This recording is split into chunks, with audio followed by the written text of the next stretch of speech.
Hey guys, Caleb here, and I want to talk to you guys today about painting. We all lead very, very busy lives between jobs, wives, girlfriends, boyfriends, and, kids, whatever you have going on in your life. It's hard to find time for miniatures a lot of the time. And it's one of those things you should make time for because we need our hobbies, we need our vices, and we need an escape from day-to-day life. But at the end of the day, you get home, you're tired, you have to make dinner. You don't always have the energy for painting, and that army just keeps getting bigger. We want to play, and we want to collect miniatures, and we have to assemble them to play, but we don't necessarily have to paint them. So month after month, week after week, year after year, our miniatures just keep piling up, and we get this big gray swarm. You know what I'm talking about. Yeah, that's what I'm talking about. All these gray miniatures, ready for primer, ready to be painted, just sitting there on your shelf begging you to be painted. And all they need is a little time and attention, but how do you find the time? That's what I want to talk to you about today, is finding time to paint. It really doesn't have to be a huge endeavor, and I bet you can paint an entire army much faster than you think you can. The point of this video, or this series of videos, is going to be how to paint your miniatures with very little time spent on your part, or more specifically, where you feel like there's very little time spent on your part. Most of us who are competitive players need to have a tournament army, and a tournament army usually is somewhere between 1850 to 2,000 points, depending on what game you play, whether it be Warhammer or 40K. Now, I'm not going to get into Infinity or Flames of War, any of those miniature rangers for the purpose of this video, because it really just applies to anything. Setting aside time for painting is important. The first thing you need to know is that you should do your painting in small increments. Rather than have these weekend bash-a-thons where you try to paint 500, 600, 700 points worth of miniatures in one day, it's a terrible idea. Your eyes will get strained, your hands will cramp up, your work will lag, and you'll get lazy towards the end, and your work will suffer, and you won't be left with a satisfactory product. You'll have clown space marines with faces that don't really work right. You really want to break your painting down into small blocks. In fact, I bet you if you work hard, you can paint an entire tournament army, we're talking 2,000 points, in a month. How do you do it, you say? Here's how. You're going to do it in 30-minute batches twice a day. That's 1 hour a day, 5 days a week. And on the weekends, you're going to give it a full 2 hours. You're going to double your time on Saturdays and Sundays because you have a little more time available. Do an hour in the morning, an hour at night on Saturday and Sunday. And during the regular work week, do 30 minutes in the morning and 30 minutes in the night. All told, that is 5, 6, 7, 8, 9 hours of work a week. That ends up being 36 hours a month, which is more than enough time to paint an entire 2,000-point army. Now, to break it down even further, what you're really going to try to do is not paint the entire army in one fell swoop. That gets impossible. You see an entire army laid out in front of you, and it looks like an impossible task. Instead, you should break it down into small increments. Most of us have armies that are 5,000 or 6,000 points. We have way more miniatures than we use on a regular basis.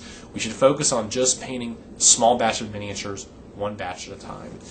Instead of painting one miniature at a time, you should paint squads or a whole vehicle. In fact, why not do both together? I'm going to put the idea out there that you should paint 500 points a week.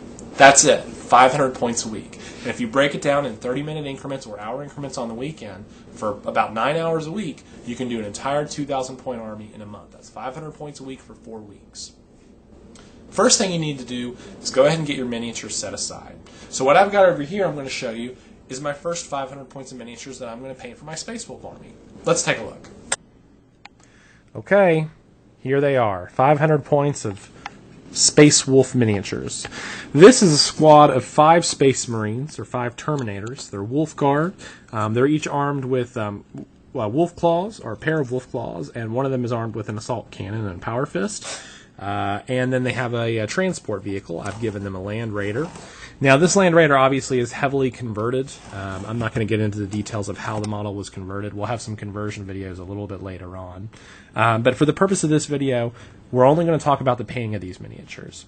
Now, these two units are a little over 500 points. I've got my Army Builder software here on the table, and as you can see, as it all adds up together, if the glare is not too bad, you can see that this is just over 500 points. It's 530 points, as a matter of fact.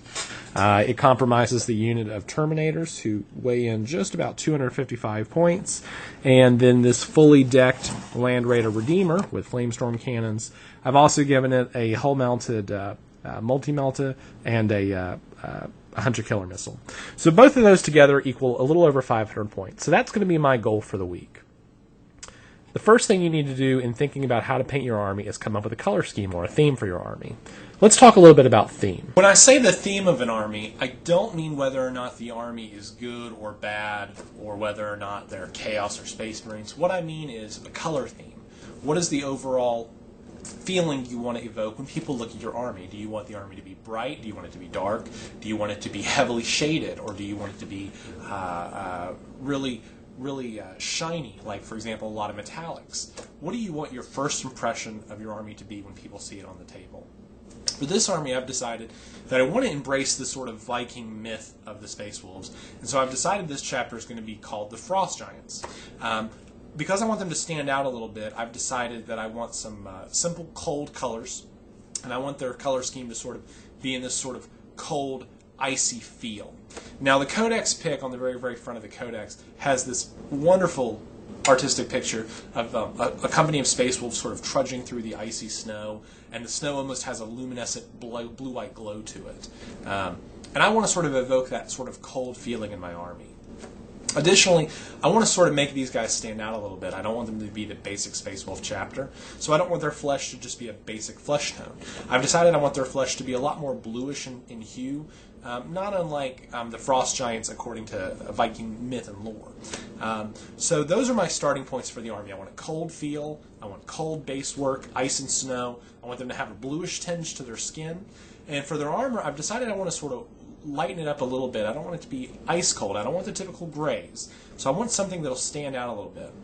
For that, I decided to look at my color wheel.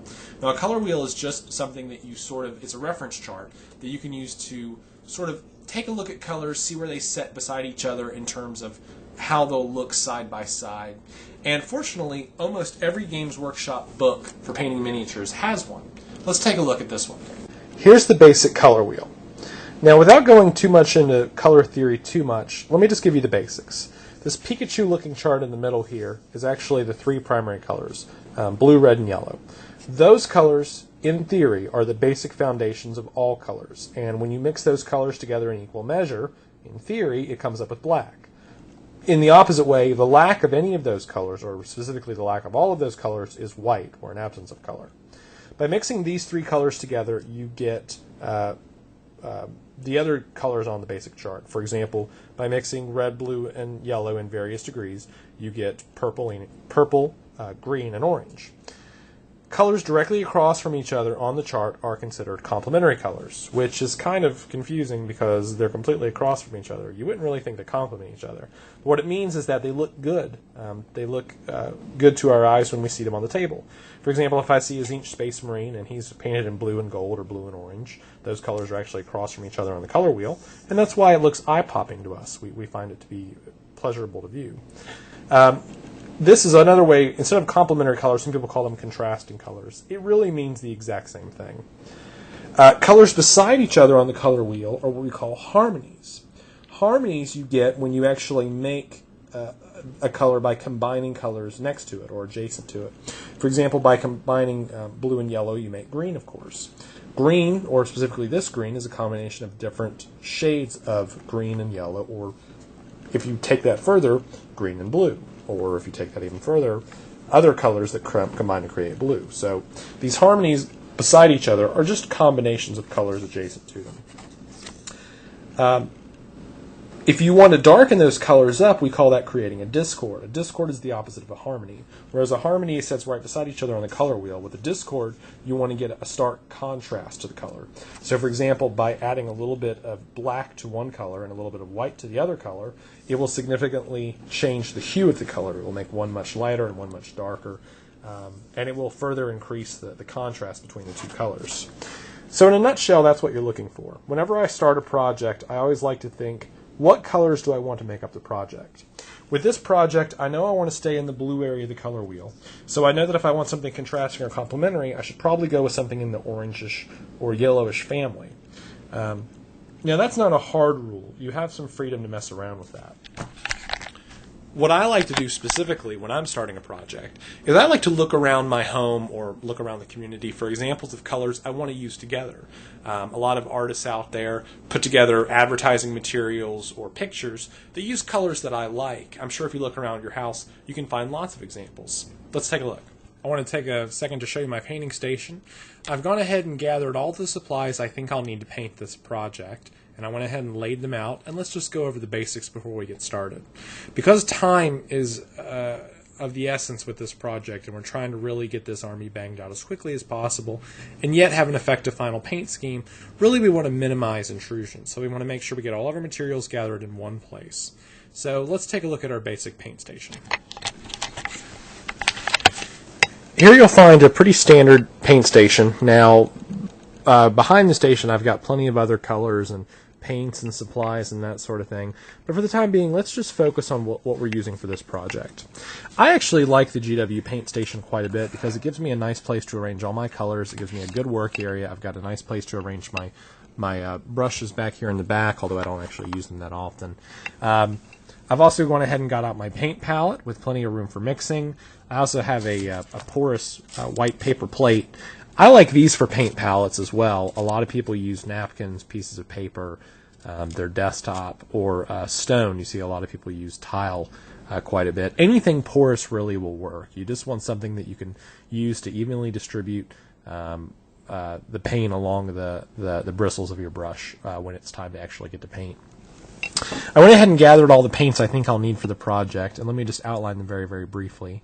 Remembering the rug from earlier, I want to sort of stick in brown, earthy tones, but I also want to use a lot of cold colors such as blues, and dark blues and steels to sort of mix it up a little bit. But I want to stay in that blue, cold feel for the models. So I've selected these colors for the project. From left to right, we'll go through them. This is a bottle of a Flow Improver that I really like. If you don't have Flow Improver, basically what it is a way to thin out your paint mix without diluting your water to the point that it runs all over the place. Using water can really be a problem when you get into mixing paints because it can dilute the paint to the point that it runs all over the place, it runs all over the model, it runs out of cracks and crevices. Ideally, you don't want to destroy the quality of the paint by diluting it. You want to keep the elasticity of the paint strong. And Flow Improver is a way to do that. If you don't have the money for a bottle of Flow Improver, which is only a few dollars, then a bottle of rubbing alcohol will really do you fine, and it just mix up a little bit. You really don't need more than a couple drops with your paint. Here are my earthy colors for the project. For this particular project, I've decided to stick with some basic GW colors. The first one here is a Graveyard Earth, which I really like for its natural, rich, earthy tone. I've also selected two slightly lighter colors, this Commando Khaki, which is comfortable with the Orc and Imperial Guard lines, and this stone color, which is popular in the Warhammer Fantasy line. I don't know which color I'm going to like more over the long term, so I went ahead and grafted all three of them and put them on my table. I have a feeling that I'm probably going to stick with the earth and the khaki color more than the stone, but I want to have a few highlight colors available just in case I lean that way. I also have a pot of Chaos Black and GW White, Skull White over here. I think having a white color is always a good idea, as well as a black color. These are great for creating harmonies and discords. They're also good for covering up those trouble areas when you get into difficulty. Additionally, I know there's some skull iconography on the Space Wolves, and in order to make those skulls really pop, I'm going to have to start out with a slightly darker color like Commando Khaki or Debstone, and then moving up to the white will be a nice natural transition there. Moving right along, I've selected this Adeptus Battle Gray because I like the dark gray. I'm not for sure I'm going to need a gray on this particular model, but I think I might. I have an inclination that I might want a gray color to sort of mix in there at some point. And so because of that, I went ahead and grabbed it. Next to it, I've got these two blues. I selected an ice blue and or actually this is two things of ice blue. They're just slightly different labels. I like to have a couple extra paint pots on hand just in case I start to run low. And since I'm going to be doing the base work in blues, I know I'm going to need a lot available. Up here at the front, we've got a layer of 10 bits and Dwarven Bronze. Generally, when you do painting, you want to mix it up and you want to have two layers. For this particular project, we're going to use two layers pretty much across the project. It's easier to think in terms of things as a base coat and then a layered top coat. So, for example, I know that some of the shields I'm going to want to do in sort of a bronze color, almost like a patina like you'd see on copper. Because of that, I know I want to start with a darker color, so 10 bits is a nice way to start. It lends itself to bronze very well, and then by going over to something like a dwarf bronze, it'll really pop and it'll give it a nice dark underlying color. I've also selected this steel blue, which is a Reaper color, which I really like, and I think I'm going to use it on some of the weapons to stay in that blue family. Here at the top, I've selected a couple metallics. Bulk gunmetal is sort of your standard metal color. Some companies call it steel metal or gunmetal gray. It's really just a combination of black and a little metallic. It's a nice basic color. I've also selected chainmail, which is a nice highlight color. I don't think I'm going to go that bright, but I want to have it just in case I decide to go that way. Rather than have to root around my workstation to find it, I decided to grab it just in case I wanted it for a highlight. This is a custom mixed color. This is actually a combination of 10 bits and dwarven bronze. It's kind of in between. I mixed this for another project and I saw it on my paint palette. I decided to grab it just in case.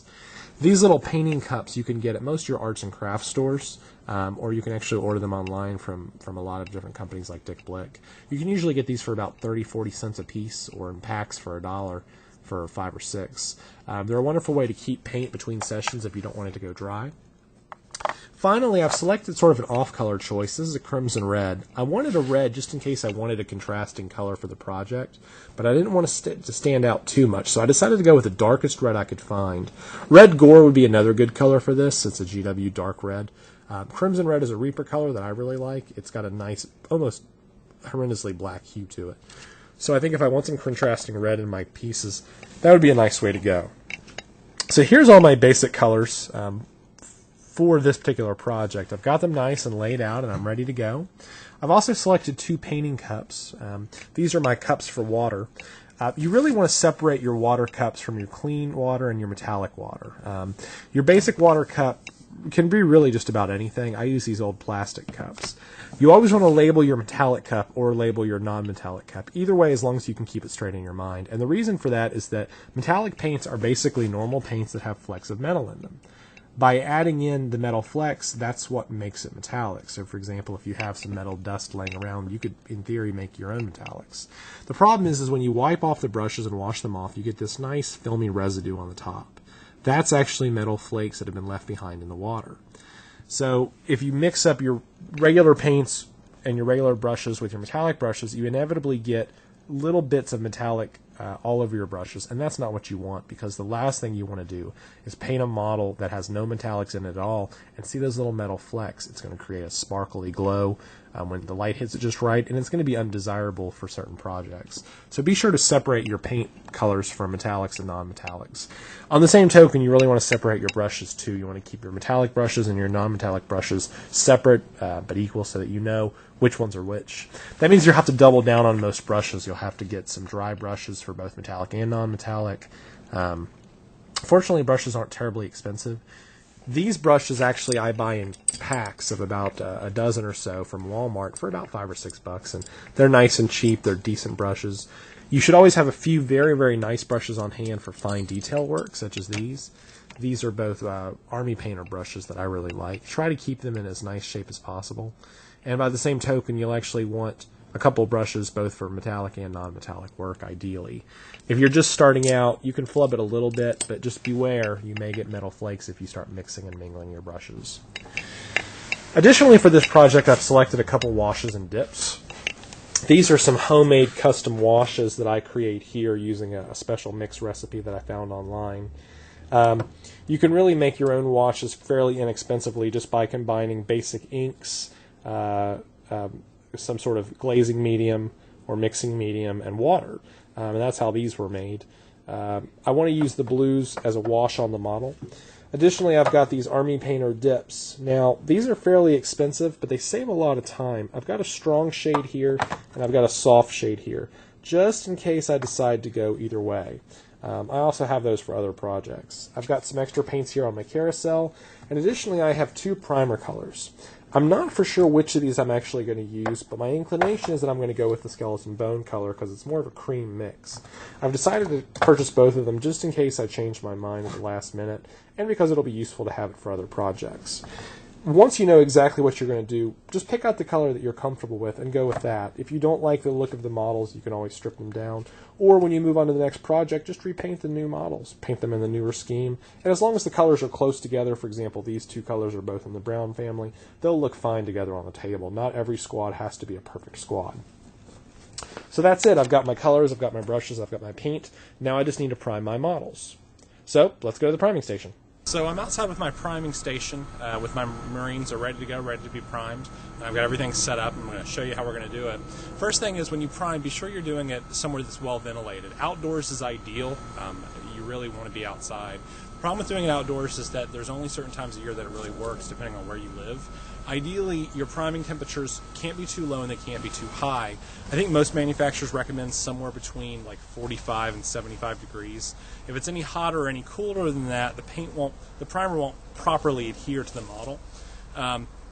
Additionally, you want to use real primer. You don't want to use paint. Primer has certain additives inserted into the mix that allows it to bond to the model a lot better than basic paint does. And you can do it with paint, and certainly when you're getting started, if you're on a budget, those $1 cans of paint you can get from a sundry store work just fine. But if you've got the money and you've got the time, I actually recommend getting actual primer. There's a lot of different companies out there that offer them. Of course, you could do something like Krylon or a Walmart brand of primer that's only a couple dollars. Army Painter has their own primer, as well as several other companies, and GW, of course, makes their own primer. Prices in those range anywhere from a few dollars to all the way up to 15 or 16 for the GW primers.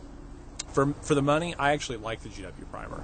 I think you get a lot of stretch for it. I think that it has great coverage. It puts down a really nice level of paint. It's not too thick. Some paints, when you put them on, some primers, when you add them to your models, they're kind of dusty and they sort of leave you with this residue. GW primer doesn't have that problem. First thing is, when you're priming, be sure to shake your can. You want to shake it for about 15 seconds or so, just to make sure that the pigment and the additives are all mixed up together in there, so you'll apply it smoothly. Assuming you're outside and the weather's nice, like tonight, or today, or it's about 6 o'clock, so it's getting close to dusk. The temperature's cooled down enough that it's just a comfortable temperature to prime. The other thing you might want to consider is, even outside, if you're going to be doing a lot of priming like I do, where I prime several models every week, you're going to want to think about some sort of means of protecting your lungs. A simple cloth breath mask, or even like a small towel or cloth over your mouth will really be fine. But if you're going to be priming a lot, you may want to consider actually getting a mask. So what I'm going to do is I'm going to put this on before I do my actual priming. Let me go ahead and show you what we've got set up over here. So these are the actual models that we're going to be priming today. As you can see, I sort of have a little station set up behind my house. Now I do this for a couple reasons. One, having a priming station set up allows you to actually have a place where you can go and do this without having to worry about whether or not you'll get paint on your fence or your back walls. Additionally, I just leave this thing up year round, so anytime I need to prime, I can just come out here real quick. These old barrels I use for shipping or for moving, and I don't really mind wasting them. They're not that expensive. They keep all of my mess contained. I like to arrange my miniatures here on the edge. You can see I've done a lot of priming here before, so I go ahead and get them all lined up and ready to go. You don't want to try to stack them too thick. You don't want to do more than about 10 at a time, really. The guys in the front here are going to eat up some of the paint for the guys on the back, so actually I should stagger those a little bit better. Over here, it's pretty straightforward. These guys are all lined up nice and evenly, and the tank's right there on the side. Now, these ones are actually on a tray. I like priming on a tray because it allows me to actually move the models, or move the tray, thus getting all sides of the model in one pass. Otherwise, I'd really have to wait until the models were dry to fidget with them. And depending on your time constraints, that may be difficult. Primer's going to take a good 5 minutes to dry. So really what you want to do is you want to have something you're doing in the background, whether it be modeling or painting or even making dinner, so that you can run out here every few minutes, switch the position of them, reprime them from another position, and then keep them going. You want the priming coat to be nice and even, evenly distributed, not too thick, not too hard. Let's see if I can get this repositioned. Okay. So I'm going to turn the camera just a little bit so you can see what's going on over here. Okay. Now you should be able to see the priming station pretty well. There you go. Okay. So what I'm going to do now is I'm going to actually put the mask on. It's going to be hard to hear me once I do that. Once I have this mask on, I'm going to hold the can about 12 to 18 inches from the models, give or take around here. This is about a foot away, a little bit more, and this is about where you want to be. Any closer and the paint's not really going to evenly distribute itself. Any farther and the paint's just going to go wide and you're not really going to get good coverage. You don't want to get too close because you'll mur up the details. It'll all get masked and sort of gunked on there. So you want a good middle range there, and you want to do sweeping strokes when you actually apply the primer. You don't want to just set there on one model. Really, you want to sort of sweep from side to side. Avoid sort of moving your hand too fast. You want to just be a nice and even coat so that the paint goes on, or the primer goes on even, so that when paint goes on later, it appears nice and smooth too. The other thing is, after you finish priming your models, be sure to clear the can. A lot of these cans have coagulants that like to sort of gunk up the mix, and these tips like to get gunked up. So be sure after you prime your model, flip the can upside down and let it breathe by depressing the trigger for about 5 or 6 seconds. That way it'll clear any sort of paint that's left over in the barrel. Okay, so here we go.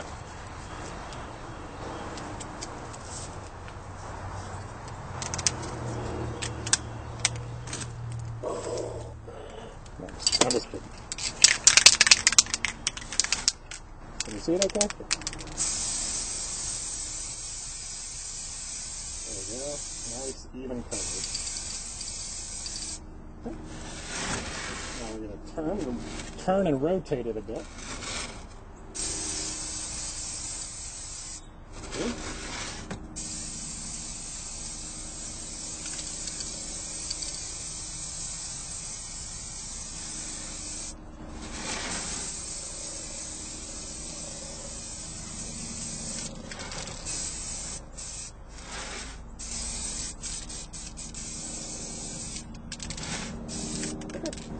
That's about all we want on the first batch of guys right there.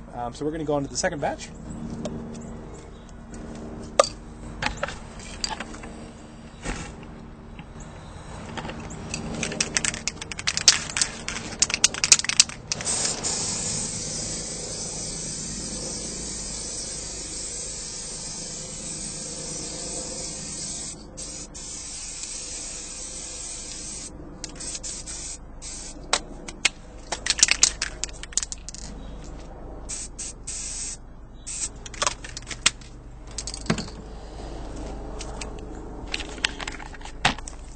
Now, if you notice there at the end, I cleared the can by flipping it upside down and depressing it a little bit into the air. There's still a smell in the air from the paint, but I'm not really breathing it into my lungs too bad. Let me move away a little bit from it. Over time, that's going to really become a problem if you prime for years, like most gamers prime for their entire lives, so you really don't want to be too close to the fumes. So we're going to give those about 5 minutes to dry. Then we're going to come in and we're going to come back to them. The Space Wolves are pretty much done on all sides, and I actually touched a little bit on the top too. So that's most of that. Now what I'm going to do is when I come back, I'm going to lay them over on their backs so I can get underneath of it, because really the underside of it there is very difficult to get to from just one pass. Those guys in the other one, the giant elemental creature and all those other marines that I have there to prime, those guys are not on a tray, so I unfortunately can't turn them. I'll have to wait until they're fully dry this coat and then flip the models around. So it'll take a little bit longer, but it's, about 40 minutes before night. As long as I come back every 15 minutes, I should have no trouble at all getting this done before dark. Once the sun sets, not only is it difficult to see, but the temperature drops significantly. So really you can't prime after dark. It's just not difficult. You can prime and then bring them inside to dry. That's an option, but the problem with that is that, of course, the fumes inside are going to be toxic too, so you want to avoid that as well. So as a rule of thumb, prime when the temperatures are right, when it's still light out, when you have plenty of time, and when you have plenty of breathing air, and you can't go wrong. Okay, once we're done priming those miniatures, I'll see you again. I almost forgot this. I did, in part with a plan, I wanted to come up with a picture. So I found this picture online of a frost giant. So this is kind of what I'm going for with this particular army. I sort of want this bluish skin, this brownish look to the leather, while keeping the metal look in there for the armor and the weapons and stuff. So this is kind of what I'm going for, this cold blue with almost this translucent blue, icy base beneath. This is the finished product. That's what I'm hoping to achieve. We'll see how well we do that.